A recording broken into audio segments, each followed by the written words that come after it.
Yes, and we're here online. This is your boy Prime, and it's about that time. So basically, what I wanted to get into real quick is some of the new things that's been, happening in the rideshare community. Number one, obviously, DK. I'm gonna call the CEO for Uber because I can't really say his name. But DK, obviously everybody knows DK came out and he got this nice, beautiful big app, right? An app that we didn't really need because the app that was already in this place currently works fine, you know. So they came out, they did all that and made a big show of it. Had 200 drivers. I think they paid them a couple thousand just to be happy because, like I told somebody before, if they're not even gonna consider talking about the pay increase, then they just wasting a lot of drivers' time. And I knew they weren't gonna, change the pay because they're happy with the pay. Believe it or not, like we're not happy with the pay. Majority of the drivers are not happy with what we get paid per mile and per minute and all that because at the end of the day, I think just the per minute alone is like an insult to drivers' time. Like here is 12 cents a minute, so that means a person could waste your whole entire day at the art museum if they wanted to make you wait. You know what I'm saying? And it wouldn't be a significant amount of money that you would get out of all that. So that's an insult when you do the math and you figure if somebody say, hey, listen, I want to go to the art museum and I need you to wait for me. I mean, of course, most drivers say, hell no, we're not doing that. But let's say if you're a driver that don't know no better and you like, yeah, well, I'll wait, and you wait 8 hours for them to come out of there or 5 or 6 hours, you would not make enough money to even say, hey, I was waiting there 5 hours and I made maybe a couple dollars extra. Like, so I just think that right there is an insult. So if you're not going to even talk about paid and the whole big thing about the whole, you're going to go live and all that was like pointless, right? So a lot of YouTubers and vloggers that YouTube about this, they already got a lot of negative input on it, and rightfully so. But for me, I always tell people that you can't be waiting on Uber or Lyft to make a change in your life. You simply got to go out there and do that yourself. So if you're waiting on Uber or you're waiting on Lyft to somehow miraculously wake up one day and say, those rates are too low for the drivers. I tell you what, let's go out there and let's make it $1.04 for the drivers, right? Let's just do it for the drivers, right? Nah, it's not going to happen. The market is already saturated with cheap rides. It's the game. I mean, just take a look at the Lyft app and the scheduled rides. I don't care what market you in. I bet you see $3 to $4, $3 to $4, all the way down. Why? Because that is the market. The market is $3 rides, right? These people want to go from point A to point B, and I mean point A is like point B is like this close to point A. So it's crazy. That's the market. Cheap. You basically subsidizing your vehicle for cheap labor. So that's the reason why I have told drivers time in and time out tirelessly, just telling them this is the way you got to work the game. Okay, you got to work the game. That's the reason why when people be showing, they made thousands of dollars on Uber, and I just be like, wow, so how many hours did it take for you to do that on Uber? Because it looks like you dedicated your entire week to just doing Uber. You didn't do Lyft and you didn't do anything else to subsidize your income. That's why you'll never see me post my numbers on here because they don't look sexy, basically. You know what I'm saying? They don't look sexy because this is the way they look. You'll see $300 or $400 on Uber, $300 or $400 on Lyft, Then you'll see another app that I use, Cluster Truck, where it has $300 to $400 on there. So I have my money all over the place. I even have 3 separate accounts for every last one of those. So when I make money from Cluster Truck, it goes into a separate account, okay, and vice versa. Like every last one of these companies have a different account that my money goes to, and I do that for other reasons. But like for the reasons why I do that is not even important.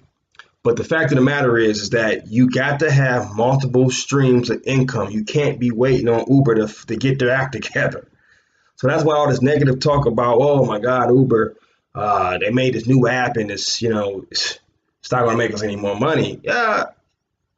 Maybe not. I agree. It won't make you any more money. It'll look better. Maybe it'll feel better, whatever the case may be. But the one thing it won't do is it won't make you more money unless you learn how to work it. Now they got a feature. I'm just pulling out a rabbit out of a hat here, where it's supposed to basically navigate you to the most popular area, I guess, where you can get a ride quick. Now, I don't like that because if you're a new driver and I'm a veteran, that puts you on my level. If the algorithm that they have in place actually works. Because I do recall Lyft having something very similar where you could actually navigate and all that, and it would actually navigate you to a part of the town that, if you know the city, this doesn't make sense. Sometimes it will get you in a good area that you can get another ride, but then it didn't really work that much. That I believe they even pulled that like without even saying they pulled it, because I haven't seen it yet. I haven't seen it in a while. They had it for, I don't know, like a month and just disappeared, right? So that's just one of the features that they added to this app that they're going to come out with. I always thought the Uber app worked flawless. I never had an issue. I think that it has way more to it than Lyft. I know that, and they're talking about it got too much stuff. I think it has just enough stuff. I think it has the current one. I think it has everything you need. Like, you need to know all the stuff that they have, I honestly, when I compare Uber and the Lyft app together, I honestly think the Uber app is a better app because it has more information about it. Now, as far as Lyft, the app is very simplistic. It's very simple. It's not a lot of stuff that you can do wrong there, right? Now, the only thing that Lyft has that the Uber app completely does not have, and I think that it's important, is the app. It tells you about the app a little bit. It breaks down what the app does for you. It breaks down how to pair it, everything, right? It even tells you if your market don't even currently have the Lyft app, right?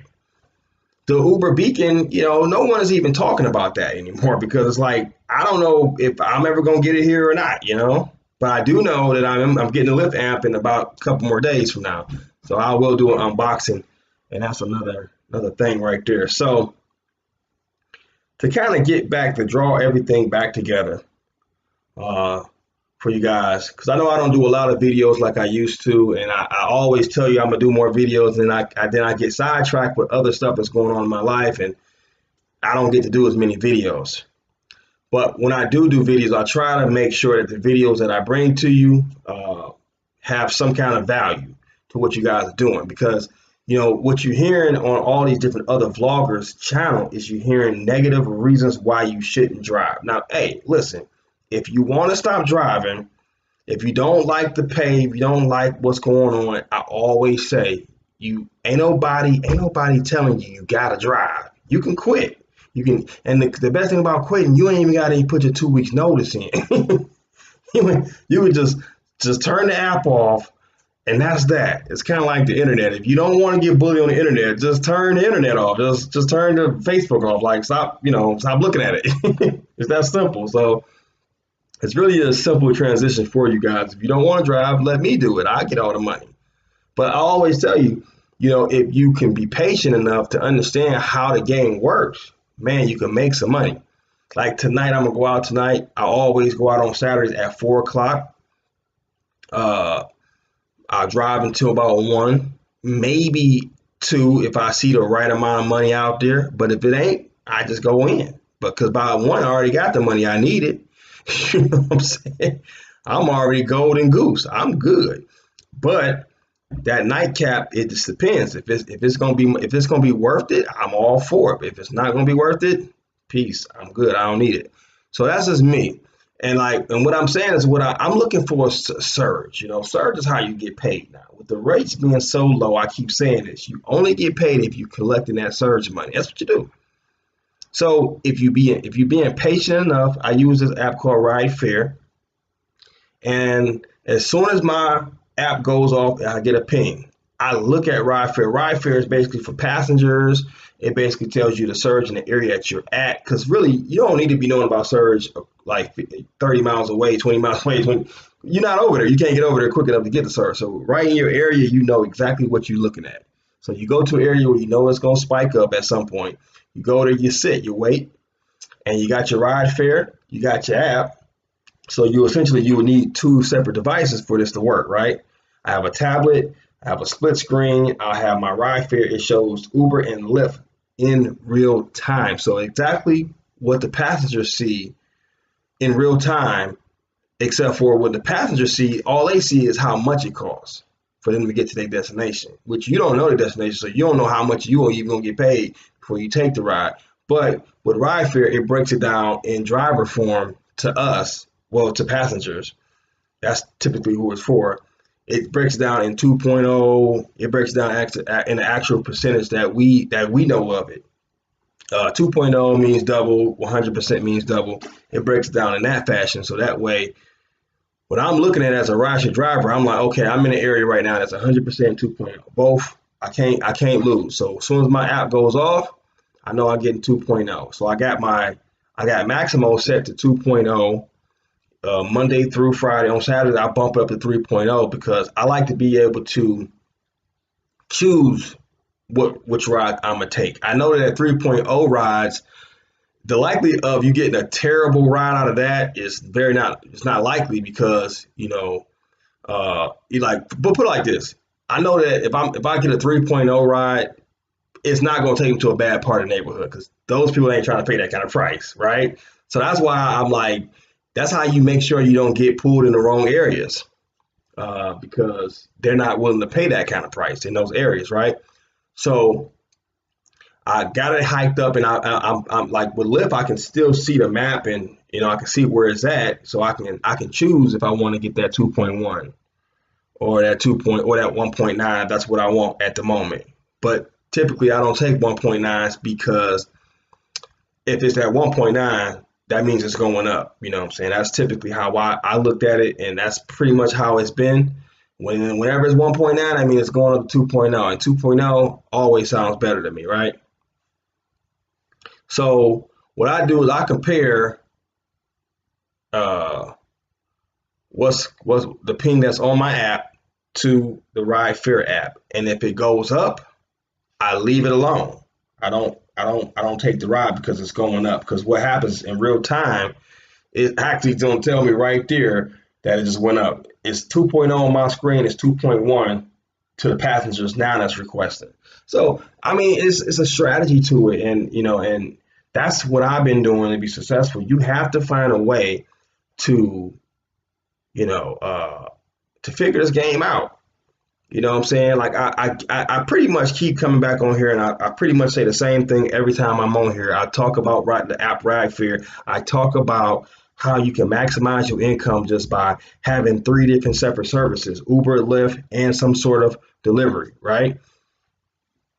How you can live your life and not even have to be a rideshare driver your entire life. Like literally, you can have time away. You can go vacation because you have enough money saved. You have enough time. You're not worried. I used to always worry about paying my car note every week because I have a weekly car note. I never worry about that now because I'm always able to pay with ease. I'm actually ahead right now, where if I didn't want to pay this week, I don't have to pay because I paid it already. But see, you can't get financially stable like that if all you do is drive, drive, drive. You don't have enough time to do anything else but drive. You out there all day killing yourself, killing your car, just killing yourself, right? And you wait on this increase that's never going to happen. You got to get out there and do it yourself. And driving 60, 70 hours a week, that just don't seem right to me. You know, killing yourself like that just don't seem legit to me. Like, you made 2,000, but how many hours were you not in that car? That's the hook. And that's the damn shame, because at the end of the day, I bet you can't say that you wasn't in that car 7 days a week, every damn day, all the time, all damn time you was there. From sun up to sundown, then you got up and you was probably you only had like 3 or 4 hours of sleep. You gotta do this all over again. So you super tired every day. Is your body gonna break down at some point? It's only a matter of time. So listen, if you're out there driving, you got, like I always say, you got three type of drivers. You got a full-time, part-time, you got your hobbies. Let me break down those three. Your full-timers, you got two types of full-timers. You got your full-timers like me that already got this thing figured out. They've probably been doing it for a while, or whatever the case may be, they figured it out. They know how to make money. Then you got your full timers. They probably transitioned from a job where they got fired or they laid off, or maybe they left the job or whatever, and they don't have things figured out. They just don't. They run around here and they get so frustrated because every ride they get be $3 and $4 and $5, and they wondering why they keep getting these small rides. So they go to the airport, they wait at the airport for a long period of time, and find out that it's not much better there either. Because they're wasting so much time, but it may take them a long time to figure that out, right? So those are your full time. Part timers, they typically get out there, they make $500 a week easy, because it seems like when they get out there, man, it's beautiful, man, because it's surging. They only got X amount of time to do it, so when they get out there, it's always the right time. And it's like they don't even need to have a plan, because their plan is already laid out because of the time that they have allotted to them. You know what I'm saying? So then you got your hobbyists. They don't care how much money they make. They get out there. They just want to be out there. They want to talk to people, meet people. These are people that typically they're your war veterans. They're retired from the local hospital, whatever, right? They don't care. They just trying to make a couple $100 a week or whatever. No big deal. I actually know somebody that gets a pension from the sheriff's department, and she's only allowed to make X amount of money doing something else. So for her, she's a hobbyist. She's not trying to get out there and kill it like me. I'm trying to make money so I can pay the bills. I'm trying to make money so I can go on vacation or do something that I like to do, right? So those are your drivers. And if you fit in one of those categories, which you will, you got to figure out what you want to do. Like, if you that person, that's fine. I don't have a problem with the hobbyists. I don't have a problem with the people that's part-time. I don't have a problem with the people that's full-time. I have a problem with the people that complain, stop, delete Uber, and whatever. But, some of these people, they talk about delete Uber, but guess what? They make money off of YouTube to do things about Uber. So it's kind of like a catch-22, because if the whole Uber thing stopped, then there'd be nothing for them to talk about, and there'd be no money. So I don't know what their reasoning behind that would be to delete Uber. Delete Uber for what? If you ain't making money with Uber, that's because you're not thinking about how you can make money. You just thinking, oh man, they not like, if they're not giving you like $1,000 a week, just like here it is, you just automatically think you can't make it or something. You got to understand how to do it. You got to use multiple ways to get the income. And if anybody's interested on what I'm talking about in detail, because I keep saying it every week, and it's the same thing every week. I keep telling people every week that I make a video that you got to have those three things, Uber and Lyft. If you don't have Lyft or Uber, you just need one of those guys and a delivery service, and you should be golden. And you can make money just like me, easy, and have time to spend with your woman, your family, whatever you do. You ain't gotta be always cooped up in that goddamn car, always driving. You know what I'm saying? Because I know y'all. There's a guy on Facebook right now. I got a lot of respect for him, and not Facebook, but YouTube, and he drives crazy. He makes $2,000 a week, but he's always in the car though. Oh, I won't even mention him because it'd be like put bad papers on him. Because like I think he's doing a great job. You know, he's making two grand a week, but he's in the car 7 days all day. I don't even I don't even know how you can do that physically. But you know, that's just not me. I'm trying to make as much money as possible in the least amount of time. And that's if you don't learn anything from me, from prime time, baby, I'm telling you, this is the one thing you need to learn. Drive, drive smarter and not work hard. I mean, well, that don't even make sense, but you know, work smart and drive, whatever. I can't even get it together. But you know what I mean. Don't drive like a maniac. You want to work smarter. Yeah, that's what it is. You want to work smarter, not harder. That's what I was trying to remember. But that's what it is. Work smart, not hard. Like if you working 50 hours, 60 hours, 70, 80 hours a week, you are definitely working too hard. It's just that simple. If you ain't working like a 40-hour, 42-hour week type deal, like everybody else, you working like a crazy person, and that's going to put you behind the eight ball because it's hard to really get rest like that. So, like I said, man, just try to understand that. If you always tell people like, comment, subscribe, and let me know. I look at the comments and I shoot back every now and again to people.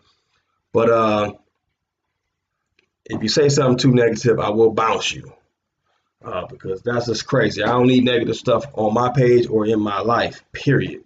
So with that being said, this is your boy Prime Time, and that's been my time.